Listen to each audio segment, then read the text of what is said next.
السلام عليكم ورحمة الله وبركاته. يا صباح الورد والفل والياسمين. صباحكم أبيض زي قلوبكم. صباح. تعالوا بينا نسمي الله ونصلي على الرسول عليه أفضل الصلاة والسلام. ده كيس خميرة أو معلقة كبيرة هرمية، ومعلقة وشوية ملح، معلقة وربع ملح، معلقة صغيرة. وهنحط عليهم معانا كيلو حليب، وهنحط عليهم معلقة ونص من السكر، سكر الحبيبات العادي. معانا كيلو حليب، بديله مية، بديل الحليب مية. مش هنحطه كله طبعا. وهنجيب المضرب بتاعنا كده، نقلب الخميرة بالسكر بالملح في اللبن حليب كده او اللبن. وهنجيب نص كوباية زيت على المكونات دي برضو، وهتقلبيهم في بعض شوية كده برضو. وهنحط عليهم الدقيق. اهم حاجة تكون الخميرة بتاعتك حلوة ومجرباها قبل كده. نحط 6 مجات بالمج الشاي العادي ده اللي هو 250 ملي دقيق. طبعا الدقيق ده دقيق غلة، دقيق علامة من عندي من طحين الغلة، ما اشتريتش دقيق من العطار ولا حاجة. لا اله الا الله. وما وزنتهوش، فانا حبيت اعبره معاكم بالمج الشاي.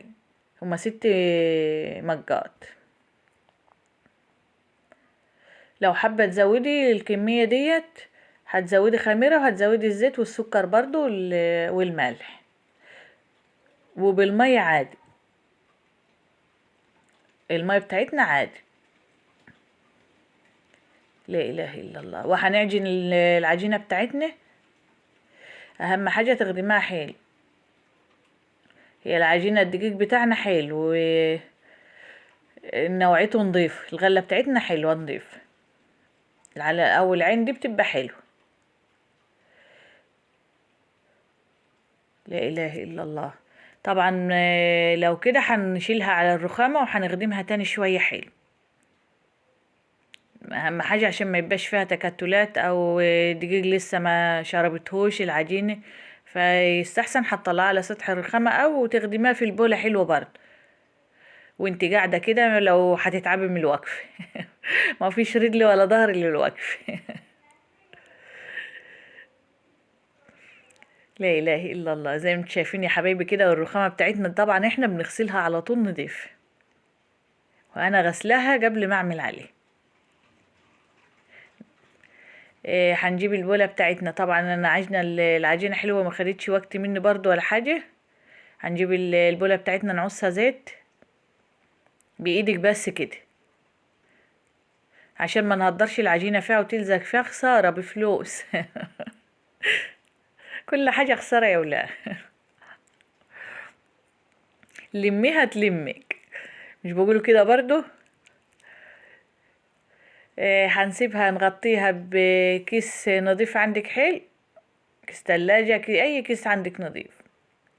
وهتحط عليها فوطة مطبخ. هي خدت معايا من ربع ساعة لتلت ساعة تخمير، عشان خاطر الجو برد النهاردة وفيه شيطة النهاردة كمان. طبعا زي ما انتم شايفين بعد ما خمرت وبقت حلوة كده، مش هنضيع خمرها ولا حاجة. نجيب الصينية بتاعتنا وهنفرشها دقيق، وهنجرسها كلها او هنقطعها كور كلها زي ما انتوا حابين بقى، الكبيرة وصغيرة على حسب ذوقكم يا حبايبي، وانتوا كلكم ذوق. وهنعمل بقى احلى شوية عيش شامي او عيش افران من الابيض زي ما بتسموه، لزوم السندوتشات والطعمية والكفتة والحاجات الحلوة دي. هات كيسيرة هتعينيه عندك في الفريزر، منين ما هتحتاجي هتطلعي منه. طبعا زي ما انتم شايفين كور صغيرة حلوة، انا معملها وسط كده، ما عملتهاش كبيرة جو. معلش ما كنتش واخدة بالي ان ايدي مش باينة للكاميرا جو. لا اله الا الله. طبعا عملت الكمية كلها هي، وهنغطيها بالفوطة، مش هنغطيها بكيس ولا حاجة، هنغطيها بالفوطة بس، وهنستخدمها لان هنشتغل فيها على طول. هتجيب المفرش بتاعك او على سطح الرخامة برضو عادي، بس المفرش يعني انا عملته عشان يساعد معايا في الخبيز بس شوية. لان العجينة كانت شدت مني حبة، لبست شوية او نشفت شوية. هتجيب النشابة او البطاط او السريع زي ما بتسموه، وهنخبز. لا اله الا الله. طبعا احنا مش مكبرينه جوه ولا مصغرينه جوه، هو المعقول كده. ممكن تعمليه تقسمي الرغيف نصين اما يطيب كده تعمليه سندوتشات، وممكن تطبقيه اتنين. حرمش منكم يا حبايبي يا رب، ودومكم نعمة في حياتي. طبعا اهم حاجة سمكها ما يبقاش تخين ولا رقيق في المعقول.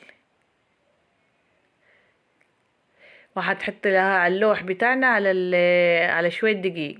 الدقيق عادي يا حبايبي ما بعيبهوش، احنا بنجيبه من الفرن بيبقى بحاله دقيق كمان. لا اله الا الله.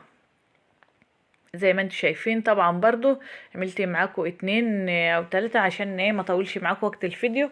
وزي ما انتم شايفين عملته على اللوح كده يا حبايبي، وهنغطيه بغطا او بقماشي، وهنروح عند الفرن على ما فرننا يقدح. هياخد 10 دقايق بس كده هيرتفع. وزي ما انتم شايفين انا بخبزه، المفروض اخبزه على العرصة. شايفين الحلاوة؟ بس العرصة عندي بتقشر، فما ينفعش نشيل قعر العيش في حافرة او صاج من العرص. شايفين الحلاوة؟ تنسيش تعملوا لايك واشتركوا في القناة.